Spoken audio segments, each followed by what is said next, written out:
Welcome back to Southpaw Picks, and you're here with your host Charles, and this is UFC Fight Night, Tsarukyan versus Gamrot. We got 12 fights on the docket, and we're coming off a week where we snap that 1 week losing streak, and now we're going to start a new streak. Let's see if we can beat 8 straight winning events and continue our goal to get to 100 units. But quick little recap of last week: we go 8-5 in predictions, and we profit 3 units. I went light on this card for a reason, and then when the results panned out, I was a little disappointed in myself for not jumping back in. But we got to stay measured. We got to manage our unit count. And on this card, we're going to do the same. We're a week out from the big pay-per-view, and I'm pretty sure we're all going to want ample ammunition.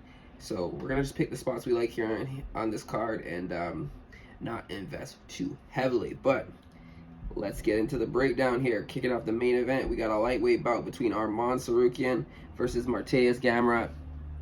And honestly, both fighters here are excellent, very well-rounded, good grappling. Striking, I wouldn't say they're elite in the striking department, but serviceable for the division and serviceable for where they are in the rankings. They have the ability to take the fight and dictate where it ends up. And being the fact that they're both coming from a bit of a grappling background, it's going to be interesting to see who wins the exchanges and whose cardio holds out. Now, Arman has never been 5 rounds. Mateusz Gamrot has been 5 rounds numerous times. We don't know what Arman looks like in a 4th round, but we've seen a lot of potential. We've seen a lot of progression in this kid, and a lot of us are going to bank on the fact that he's continuing to progress, and it's just another part in his development. Now, how do I see this fight going? I feel like it's going to be fairly competitive in the first half of the fight. I will not rule out the possibility of Arman going out there and just showing us that he's maybe top 5 and puts a convincing performance on. But I could also see an avenue where this fight is competitive over 25 minutes and we go to the judges' scorecard and Arman wins 4-1. So I'm gonna side with that. I'm gonna say Arman's not gonna be able to finish Gamrot in this fight. May even lose a couple of the late rounds depending on how his cardio is in the final championship rounds. But give me Arman Tsarukyan, and give me Arman Tsarukyan by unanimous decision in a closely contested contest. Moving down to the co-main event here, we got Neil Magny versus Shavkat Rakhmonov. Neil Magny, a fantastic veteran, a guy that I've had the opportunity to make a lot of solid bets on. Shavkat Rakhmonov, I mean, I've been riding the wave with him also as far as my tickets go. And I'm at a point here where, Neil Magny has, quite a great deal of experience. He's got a good fight IQ. I understand that he can go out there and execute a game plan.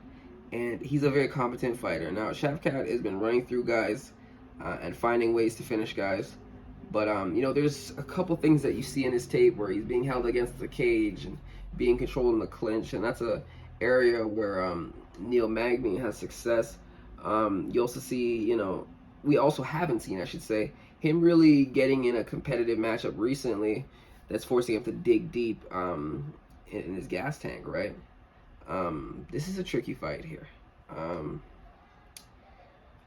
I, for one, am siding with 2 options here. Shavkat Rakhmonov goes out there and shows he's absolutely a dominant force and finishes Neil Magny. Most of the time when Magny loses his fights, it's usually, him getting finished because he's 16-2, I believe, in decisions. And, that's a high success rate. So if this fight is extended, how is Shavkat going to do? But even with that being said, me picking Shavkat by finish, I do think a slight play on Neil Magny by decision is not a bad look. But for my official predictions, I'm going to say Shavkat continues on to 16-0 and runs through the UFC veteran in Neil Magny and stops his chances from beating GSP with wins in the welterweight division. Moving on down to this heavyweight bout. Tricky fight to get an angle on. Josh Parisian versus Alan Baudot. And Parisian, very underwhelming, I gotta say, very underwhelming. One win to Rocky Martinez, just not a very good opponent. And then Chad Johnson as well, just not very credible. If I go to the other side, they do share a mutual loss to Parker Porter. Rodrigo Nascimento, I feel like, is a much better fighter than anybody Josh Parisian has faced. And obviously Tam Aspinall, you see where his career has ended up. This is a close matchup. We got a little bit of a reach advantage. Actually, no, the reaches are even. They both weighed in pretty similar to one another. I think Alan Baudot should pull this out, but you know, a guy that we can't trust. I mean, I had Alan Baudot and against Parker Porter as an underdog. Took a shot at that, and a fight that I believed he was up in, and then he decided to celebrate in the third round and then get taken down. It was just a weird turn of events in there. But I'm gonna say Alan Baudot can pull off a close decision victory here against Josh Parisian, because Josh Parisian, you know, that he had a close little fight with Roque Martinez there that could have went either way, and a guy that's half the level of athlete of Alan Baudot, and definitely with more capabilities of, you know, landing bigger shots. So give me Alan Baudot by unanimous decision. Moving on down the card, we got another lightweight bout between Thiago Moisés versus Christos Giagos. I gotta side with Thiago Moisés here. I think he's got excellent counter striking. He did look, you know, horrible in that Joe Alvarez fight, but Joe Alvarez did come in overweight, did have a massive side advantage, and then he loses to Islam Makhachev in a fight. You know, he dragged Islam, you know, down to the fourth round there, and really tested his cardio, and definitely showed his toughness in that fight. And you know, if you're holding your own through 3 rounds of scrambles with Islam Makhachev and being you know, safe until he finally got to him, and you know, just getting ambushed by a bigger guy that missed weight. Not to mention the track record of Thiago Moisés, just always building and, you know, being a pretty good fighter when he's in there. I find he makes pretty good decisions. Just went up against the top of the division here. I think he bounces back against a guy in Christos Giagos who's just not that impressive to me. A guy that gasses out after a couple rounds of action, and someone that I would not be comfortable putting my money at. The line is high at minus 240. But 250 here, but it's something I'm gonna try and figure out a way to incorporate in my plays. So give me Thiago Moisés by 3rd round submission. Moving on down the card, we got Umar Nurmagomedov versus Nate Maness. Now, I've been trying to fade Nate Maness 3 straight times, and he's got me. This is the time I think I'll get him. Is the price crazy? Yeah, but I'm only taking Umar by finish. It's just the only play that makes sense to me. I do believe he's the overall better fighter. I do believe he has an avenue to get the finish here, and I do believe he could take advantage of all the holes that Nate Maness has shown. But he does need to take advantage, because some guys get Nate Maness in these positions and he finds a way to get out and finds a way to rally back. I just don't expect any rallying back here in this fight. So give me Umar Nurmagomedov, and I'll say he gets it done in the 1st round. Vieira could choke. Moving on down, man, we got Chris the Action Man Curtis versus Rodolfo Vieira. A fight that I've been having a tough time really figuring out my angle. I feel like when I saw Vieira at a plus 130 dog odds, I felt like it made sense there, but now that they've really dropped the line on Chris Curtis down to a pick 'em, I feel like it gives me more opportunity to say, you know what, the best overall fighter here, MMA fighter here, is Chris Curtis. He's got great boxing, throws shots to the body, puts together good combinations, and you know Rodolfo Vieira is going to be selling out for a takedown and trying to get him wrapped up for a submission.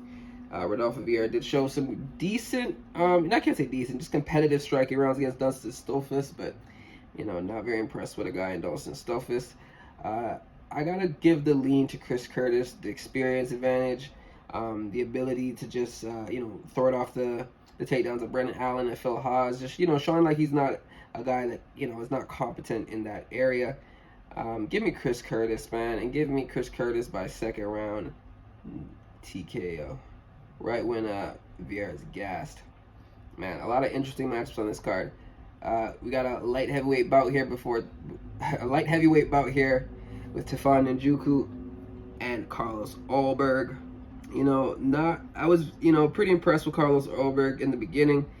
You know, he dropped the ball there against Kennedy Nchukwi in a spot where he completely gassed out there. But I like his chances here against Tafon. I feel like Tafon is just going to be a little too slow in there. I feel like the city kickboxing guys really specialize in, you know, having good striking opportunities when it's a guy like Tafon that's kind of slower and throwing heavier shots and loading up. Tafon does have good striking, though. I mean, there's definitely an avenue that maybe Carlos Ulberg cannot take the shots from Tafon, but I feel like Carlos out there will be out there seeing all those strikes. I feel like he could beat up the lead leg of Tafon, and kind of just make him miss in there. The hands down does worry me. Tafon could land. It's just a matter of how good is Ulberg's chin, and we just haven't really seen that yet. But I'm gonna take the striker I feel here that's just a bit faster, a bit cleaner, and a fight that I'm not too confident in. But I would gotta say a slight lean here to Carlos Ulberg. Moving on down the card, we got a featherweight bout between T.J. Brown, downtown T.J. Brown versus Shayilan, Nuerdanbieke.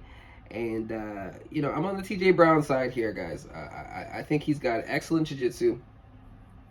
I think he has he's a developing martial artist. Definitely has a speed advantage here. And I feel like if he does get taken down by Shayilan, that, him being in the room with Bryce Mitchell and over there at Glory, a grappling heavy attack over there, just seeing so many of these type of game plans against him, I feel like he's not at risk of being outstruck here, and it's just one of those matters where he's going to go put up his athleticism, his speed, and his grappling ability here. I can see TJ Brown getting a rear naked choke, but he is someone who's known to underperform sometimes, so give me TJ Brown by split decision. Moving on down the card here, we got Raulian Paiva versus Sergey Morozov. Sergey Morozov let me down in that fight against Douglas Andrade. I remember he was the last piece of a parlay I had about 3 months ago. He took some heavy shots in that fight now. Paiva coming off of about 6 months ago.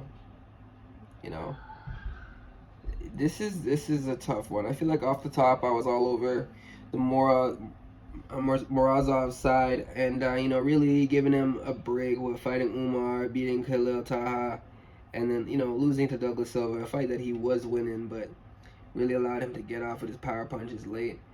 When you really look at how this fight and career has played out, Raulian Paiva has really put together a fantastic record, and he's gone up against fairly good opponents. A lot of them in the flyweight division, but fairly skilled opponents in this run.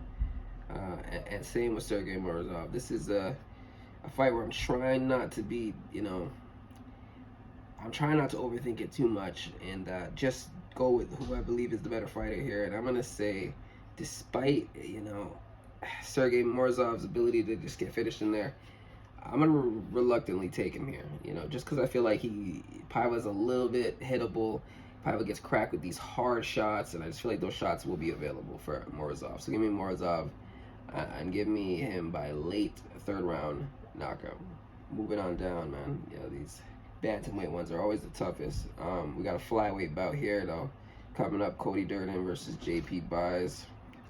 And in that matchup, we have Cody Durden coming off of 12-4 versus JP Buys 9-4. Both guys having scattered losses in their career, and not really showing too many signs of being promising prospects. But with JP Buys being off 8 months here, we've had the opportunity to see Cody Durden in these fights recently, being active though, right? 2 fights in that 8-month span, going up against Kiori Lang and Muhammad Mahayev. The story about what JP Buys is dealing with and how big of a fight this is. This is a must-win fight for him, and a guy that equally has gone against pretty decent competition here. We got the younger guy here in JP Buys. I feel like he's gonna just have a little bit more experience. I do value the boxing of Cody Durden here, but I'm gonna be rolling with the good vibes here. I'm gonna take JP Buys to win by second round sub, and I'm seeing an arm triangle, guys. Get him back on track. Moving on down here, we got a bantamweight bout between Mario Bautista versus Brian Kelleher, and I like Mario Bautista in this spot all day, man. To me, he's a promising young talent, very well rounded, and I think Brian Kelleher is at realization of his late career, having a couple good spots here, but a guy that at this point is just showing up for a paycheck. I think Mario Bautista is fighting for a lot more, and I do think when it comes to the skills department, they both got very well-rounded skills. I just feel like Mario Bautista is going to be faster, he's going to hit harder, and he's going to be a lot more dangerous in there. So give me Mario Bautista by second round, rear naked choke. And finally, the opener for the prelims, We got Jinh Frey versus Vanessa Demopoulos. Man, I was looking at taking Vanessa as an underdog in the beginning. Seeing them size up today in the weigh-ins, I was fairly surprised to see just how much bigger Jinh Frey was than Vanessa Demopoulos, and that threw me off entirely. Seeing the physique there, I just could already gauge the physicality, and in a division where Jinh Frey has proven that she could, go out there and put on a decent size pace for 15 minutes, I gotta side with her, even though it's overpriced. But give me Jinh Frey by unanimous decision. And there you have it, guys. This is Fight Night Tsarukyan versus Gamrot. Got some PFL coming out today and some Bellator coming out today, so definitely gonna be and then Cage Warrior. So definitely a weekend where we're gonna have so much opportunities to make lots of money out here, and on some other spots too. I like Justin Burleson and Cage Warriors. I can't really say off the top. I like Juan Adams taking that short notice fight in the PFL, and we're gonna see how some of this stuff plays out. So I'm gonna definitely put on the public parlay of the week at the end of this video here. And good luck, guys. We got UFC 276. Don't go too crazy. Let's come out this weekend and make it 2 back-to-back weeks in a row and begin that streak rolling into International Fight Week. This is Southpaw Picks. Catch you later.